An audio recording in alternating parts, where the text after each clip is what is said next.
నేను నిజం చెప్తున్నాను. నాకు ఈ ఆర్ట్ ఇచ్చింది ఎవరో నాకు తెలియదు.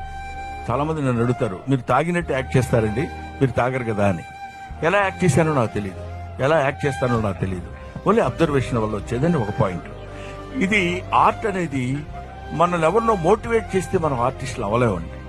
నేను ఇందాక కూడా చెప్పాను, కొన్ని అదృష్టాలు కలిసి రావాలి, డెస్టినీ కలిసి రావాలి. ఇవన్నీ కలిసి రావటం అనే ఒక పదం ఉంటుంది. I believe in that. అది ఉన్నప్పుడు ఆటోమేటిక్గా మీకు ఆ థాట్ వస్తుంది, ఆటోమేటిక్గా అది సక్సెస్ అవుతుంది. నేను గౌతమ్, నా రెండో అబ్బాయి సిద్ధార్థ, ఒకటికి 3 సంవత్సరాలు, ఒకటి 9 నెలలు, వీళ్ళిద్దరిని వేసుకుని నేను చెన్నై వెళ్ళా. జాబ్ రిజైన్ చేసి, లెక్చరర్ జాబ్ ఆ రోజుల్లో.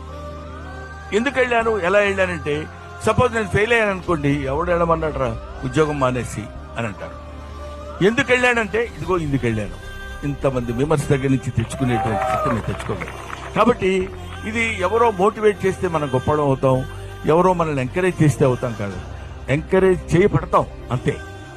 ఆ డ్రైవర్ కాకపోతే ఇంకో డ్రైవర్ మనల్ని ఎక్కించుకుంటాడు.